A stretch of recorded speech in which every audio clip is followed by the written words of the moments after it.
Hello and welcome to the Handicapable Black Woman Throne Room. My view of humanity is a whole new tea. Ah, this Andrew guy. I think I've talked about him, not talk. I would never talk to him, a couple times on this channel, and I don't know. It's like he just loves dogging on women, especially black women. I guess he's seen so many black men dog on us that he's joined that ride. But it's either women or black women. And sometimes he tries to mansplain things he doesn't understand, he doesn't comprehend, or he doesn't understand the demographic where some of these things come from.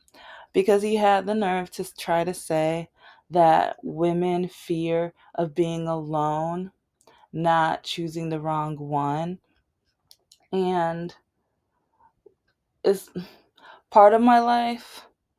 Technically, he would have been right, or he was right in a way, because if you guys have been listening to my over 300 like channels or not channels, episodes, you would know that what my mom used to say since I was in high school: as long as you walk like that, no one's going to want you, love you, or marry you.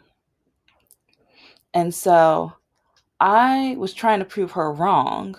So in that sense, he was right. He's right. I was scared of being alone because for me personally, I was scared of being alone because that means my mother would have been right. And I'm bullheaded, stubborn, and everything else. And also, I was so angered. I was so upset because I ended up having a disability, but for over 30 years, doctors were telling me I was lazy, I was lying, I was making it up, I wanted attention.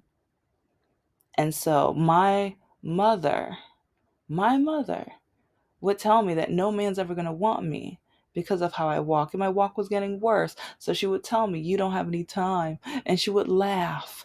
And she would be like, "Yeah, that means you don't pray hard enough. That means you don't love God." And people from the church even said this too. And that put me in fear, because I was like, okay, I don't have as much time as other women. And then, especially getting education, men didn't want me because I was getting my master's. Some hated me because I had my bachelor's. Some hated me because I wanted to own my own business. They called me stuck up, snotty, and everything else because I wanted to own my own business. I wanted to invest money. They would laugh and tell me that was stupid. But then they would flash out money and then spend all their money on frivolous things, and then need to go to that one, I forgot what you call those stores. It's not really a store, but it's like you get the same day loans, those kind of things.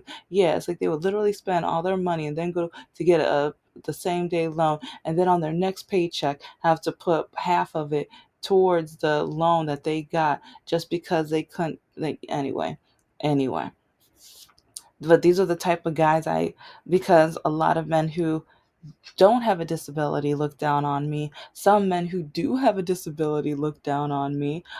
And it's crazy because some men with disabilities, they would literally tell me, women pity men with disabilities, but men don't pity women.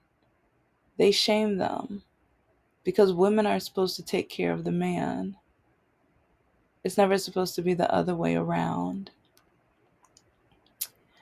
And that, relationship wise, that woke me up in a way, but woke me up in a toxic, terrible way, to the point where I wasn't, like, I have standards. Like, yeah, I still tried my best never to date a Republican and certain types of Christian men. That I did a great job at. And I stand by that because, yeah, the toxic, terrible things some of these churches say, or a lot of these churches say, including the one that I went to for over 30 years. Ooh, and there was the one guy I tell you guys about that I dated for a little bit because he didn't seem like he was a toxic type. But then my mom literally threatened that I better marry him, I better stay with him, I better, to the point where she literally tried to trick me into getting back with him. Yeah. hmm And I I refuse to bring guys to the house, especially after him. And I remember one time when I was working a promo, but my partner came to pick me up because it was going to be long distance for a couple of days, and it made more sense to leave the car at the house or whatever. And my mom met the guy or whatever, and he has some tattoos and everything, and he's kind of grunge maybe, but I remember my mom met him and stuff, but he went back outside to get everything together, whatever, and I was grabbing my bag, and my mom laughed, and she was just like, "If that's the type you're ever gonna bring here, you're just wasting your time." And it was like that guy's just gonna, and she just started putting him down. And it's crazy. Almost every time I had friends, because even in college, my mom would tell me, if you hang around people, they must be stupid. But when your perfect sister, yeah, I call her perfect sister, I don't call her by her name. But it's like when your perfect sister has people, I know they're of good standards. I know they're great people. I know they must be smart. I like, and she would always tell me this, and always tell me this alone. And that's when, like, I'm gonna do a lot more Gray Sheep episodes soon. But some of you parents, it's like you blame the child for never wanting to see you again. You blame the child for not coming for Thanksgiving, Christmas, Easter, and all the other holidays, or 4th of July even that's coming up. So, yeah, if your child doesn't show up, don't blame them. But some of you guys say some of the most awful, dreadful things. And then some of you parents, you tell the child to get over it. You tell them to forget it. But then when they say they might need to go to therapy, especially the Christian community, don't you dare. You don't need to go. They just pray about it. Pray it off. You just need to, like, it's like your spirits, blah, blah, blah. And also it's like, And yeah, it's like, I'll make a whole video off that topic, but but all of that to say, Andrew has the nerve to try to say this about women when I do have my standards, because while having my disability, I did try to have standards, and I was trying to pick the right guy. But when men kept telling me men don't want smart women, and as a Christian Democrat, Christians can't be Democrats, or you have to be submissive. And it's like, yeah, I understand the whole Bible and submissive thing, but a lot of Christian men take submissive too far. They try to take control and power, and that's like with the whole traditional wife. Like, men enjoy, that's what a lot of men want, because that will force women into having to submit to the man. Because when a woman doesn't have independence, when she doesn't have money in her pocket that is hers, yeah. So, and that's one reason I'm going to be doing, I just finished making a list of things to talk about pro prenup. Yeah, I'm team prenup. So, yeah, I recommend, like, if you don't want to get one, and I support it and I'm all for it, even though I've learned never to get married after the relationships I have been in. But I encourage, if you are dating someone and you think you're going to marry them, get a prenup. Get a prenup. Half of marriages end up in divorce. And oh, watch the video that I have, connected to this one, because it's really crazy how some of these ladies were bringing up very great points. And I knew that around 50 to 60% of women are the ones that file for the divorce, but I think one of them said 70, and I'm like, oh, this is interesting. And then she was like college educated, and I'm like, yeah, that makes sense. That makes sense. And also, with Andrew's little, like, well, first let me finish off with the college educated women. A lot of times we are more independent, and or we have, even if we decide to start off as traditional, but then we find out who the guy really is, or if we decide that we are changing and we no longer fit inside the circle of his demands. Because a lot of men, they have a lot of demands. Men hate my list of standards, but at the same time, they have a long, like, especially either sexually or beauty wise, and that's one reason a lot of these men go out and cheat.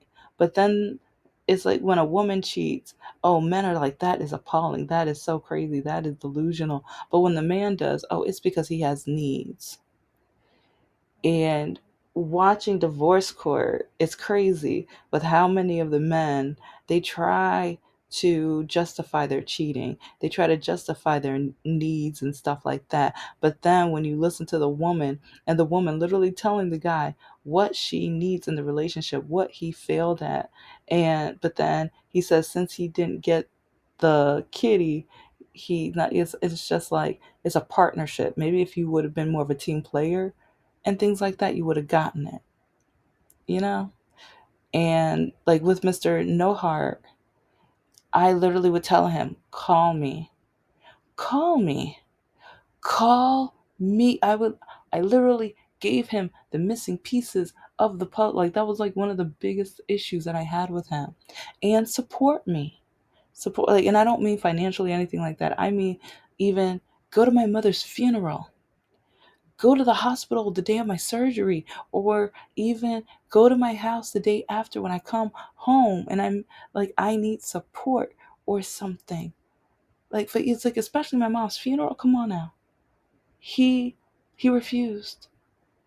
And like when I was crying, and like I was literally crying because my mom just passed and he did not care. Did not care. Not one leg, not nothing. And so it's just to the point where, so like with Andrew, he doesn't understand. It's not that we fear of being alone, and we do care if we pick the right one, but a lot of you men act so fake at the beginning. A lot of you guys gaslight and love bomb, and you perceive yourself to be like one of these Disney Prince Charmings or whatever. And then after 30, 90 days, after you think that you've gotten us, you hooked us, then you turn out to be, you show your true colors, you show the monster that you really are.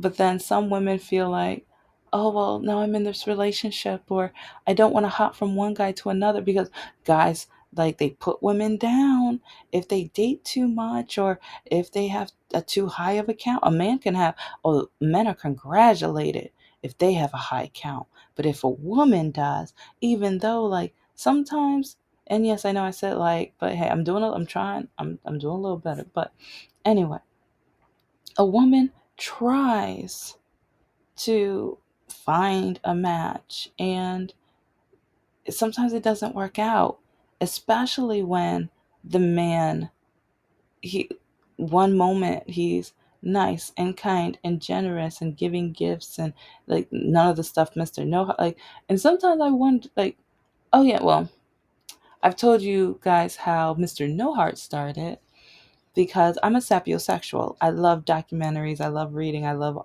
all of that stuff. So the beginning of the relationship, he's like, we would talk about documentaries. We would watch them, and we like with anime. We like, and throughout the relationship, we still did we watched anime because he likes anime. And I remember he tried to test me at the beginning, like, we met on Plenty of Fish, whatever, and I remember when I said that I like anime in my profile, and he was like, well, what anime do you like, or list some or something. Like, it's been so many years ago. But then immediately I put some out, and I think I surprised him. And but then at the beginning of the relationship, we watched documentaries and anime, and we would have discussions on like like political topics and things. And but then after 90 days, it that slowed down so much.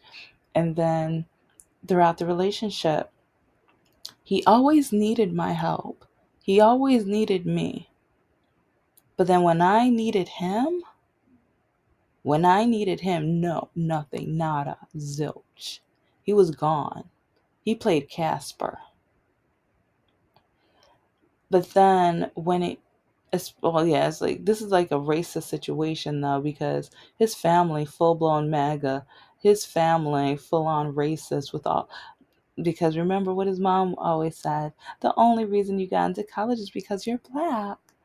And so dealing with that, and at the same time, like, okay, it's not yet. And then again, his town. Every time I visited, they stared at me. And they when he was in school, there were no black people K through 12, but there were three people of color. But he doesn't know what culture they were. They were all related, but he was proud to say they didn't celebrate African American month. They didn't study African American history. But he said it was okay. And so I remember asking, can we watch some documentaries? Because it's like, if you're going to date a black woman, I think it would be great if you watch some, maybe learn something. Because even with the Black Lives Matter, they didn't get it. His mother didn't, he didn't. The time I told you guys the Martin Luther King Jr. Day story, he came back to the house after he got off work, and he told me about a woman who said, let's shoot more of those black people. She didn't say black people either. And she was like, we'll have more days off work. And I said, what did you say in return? He said, nothing. Yeah, he turned out to be such a monster. And I kept wanting to leave him, but my walking was getting worse. I was getting compliments from guys at the beginning, like the first few years. Like, it got frustrating because I I was a girly girl, and I'm trying to get back into my girly girl mode, but part of me is just like, I don't want to say what's the point, but he dragged me down so much. He's very depressing, very sad, because if anybody came up to me and complimented me, he would ignore me. He would say, "Oh, that's a simple outfit," or "Oh, you don't look that great today," and he would just say things like that. And it just made me feel more and more ugly. And then if men complimented me, or at the Dollar Tree or grocery store or whatever, if I'm trying to grab something from a top shelf or something or whatever, or something that looks a little heavy, oh, let me grab that for you, princess. Let me grab that for you, young lady. And I mean, if a guy just met me, I don't like when they call me princess, because I could be a witch. You never know. But it's like, I mean, but they were being nice. They were being polite, and it's a, and some people might call it cat call. Like, I didn't think it was cat calling if they were just helping me, and they would just say, "How was your day?" and "You have a beautiful day," and because they would see my ex was right, like, well, then my boyfriend was right there, whatever. But they saw he wasn't helping me. He wasn't trying to have my back. So it was just to a point where it's like, okay, yeah. Yeah. Even though sometimes when I do grocery shopping, I would be like, "Oh, they need this at the house. They need that." Or the oldest daughter, she loves this and that. And because, well, once in a while in the earlier years, I tried grabbing stuff for the youngest daughter. But I remember one time I got I I knew both of their favorite cereals, and I got each of them a box of their favorite cereal from the store. And the youngest one went, opened it, and threw it all away. Threw the whole box away. And that's why, like, some of the videos, like, if people listen and they see, yeah, at especially near the end of the relationship, I treated the oldest one differently, because the youngest one, if she's literally gonna put bruises on me and no one does anything when I tell my ex that I need support and I need a helping hand, And or we need to have a sit down and figure out, like, because we know his ex-wife tells the youngest daughter that I am the wicked witch, and or I'm the witch from Snow White, and whenever I cook I'm trying to eliminate her from the earth. Yes, mother actually said this.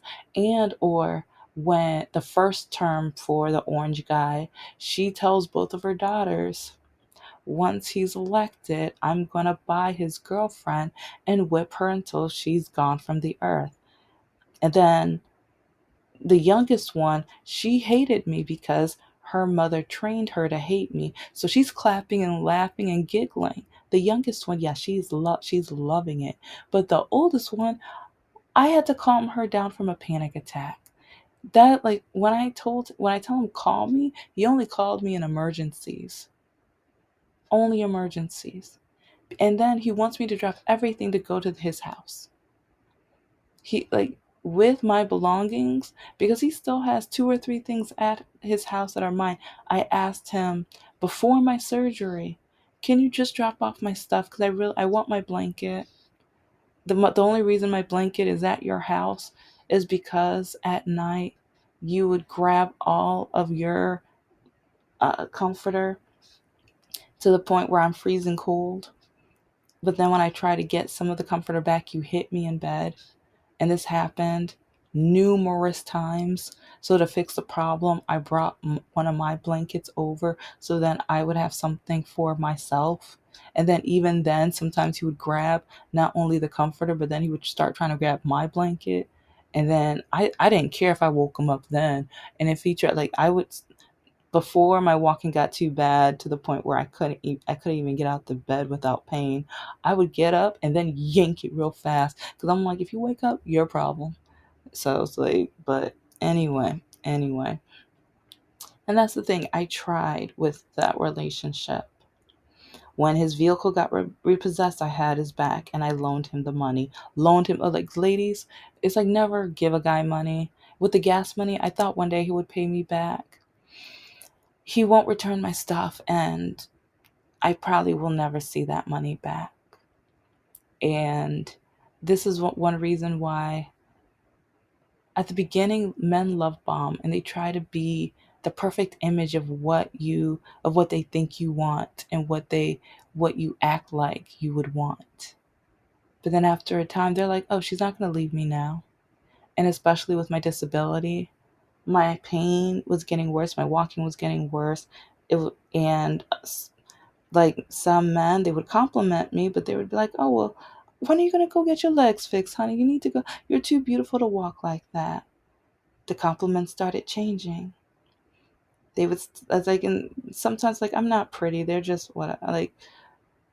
And even the beauty standards, sometimes I'm confused, because when your mother says, as long as you walk like that, no one will ever want you, love you, or marry you.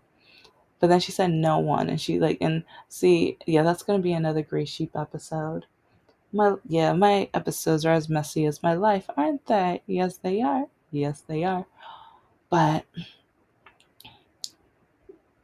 I realized the only reason he wanted me was because I was working 1, 2, 3, 4 jobs at the same time. I paid off of like all credit card debt, and I was working on paying off my student loans. I was trying to start my own businesses, but he hated that. He hated, like, every time I would tell him what I'm working on and try to create, he wanted nothing to do with it. I showed him one of my poems from college, found it in the garbage.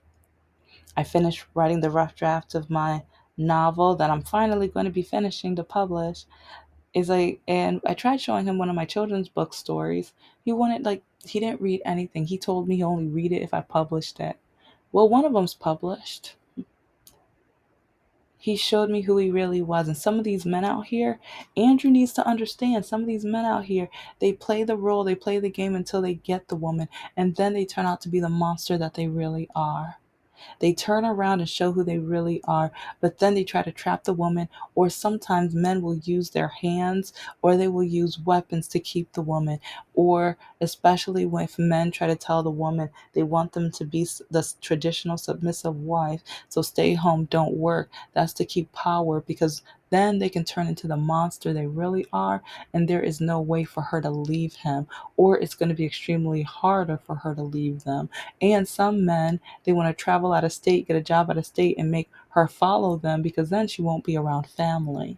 Because then she won't have people to come up and just rescue her and help her, save her. So every scenario, every situation is different. But be careful how you try to mansplain a situation about women.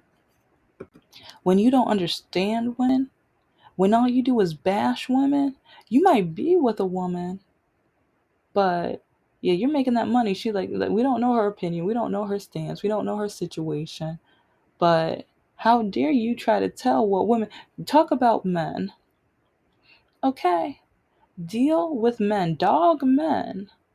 You have such a talent trying to dog women when you don't know what you're talking about. You have such a mental capacity to the point where, for some reason, for you to get your demographic, that means that you have to deflate and deprive women of their drive, their purpose, their wanting, and the true situations that we are put in with men. And it's crazy how your privilege, and that's all I gotta say right there is like, with your privilege, you think you can talk about black people, women, and everybody else. And since you are privileged, you think people are just gonna wake up and listen to you and just think you're right because you are you, and because of how you look. You must be right because of how you look. You're enjoying your privilege, not realizing how wrong you are, not realizing that every situation is different. And also how our country or how civilization tries to bring us up, where with all the princesses, they've changed all the princess stories too. They changed all the princess stories too. They literally tried to brainwash a lot of us women with our happily ever after is getting the man. Our story is getting the man. The man can have an adventure and pick up a lady during the adventure, but the woman's never the main theme. It's the adventure. But with a lot of the ladies, it's all like at the end of our story, our happily ever after includes the man. So maybe that's where you're getting that from. Maybe it's from the TV, movie, Disney type of thing. Because in that case, that's the image they try to portray. And with a lot of women, it's like with the wedding and the print, like the one day where you get to be the princess and things like that, that image. It's like I'm trying to figure out, how did you come up with this garbage? Because again, with myself, is maybe it's like, maybe in some situations you partially right, but only for distorted reasons. I was scared of being alone because I didn't want my mother to be right. And I was scared that I would never walk right, or that I was that different, or that like I felt like I was worthless. My mom made me feel like I was worthless because if I can't get a man, that must means I'm meaningless. I'm not worthy. I'm not human enough. And to me, it was just to a point where I was determined, but now, am I sad for not having a man? I'm sad for not having kids. And it's crazy how men can have baby mamas, but then if women have baby daddies, which that's kind of how it works, the women are shamed, but the men aren't. I've always wanted kids, but I didn't want to be the baby mama. I was trying to have the man so I can have the kids. So maybe that's another area where you need to really look deeper on, because the expectations of a woman is always different from the man. And with the man, they're always praised for having owned or like captured women and everything, but no, no, no for women. This is the Handicapable Black Woman Throne Room. I am a woman, I am of color, and I am handicapable. But most importantly, I am human, and you're human too.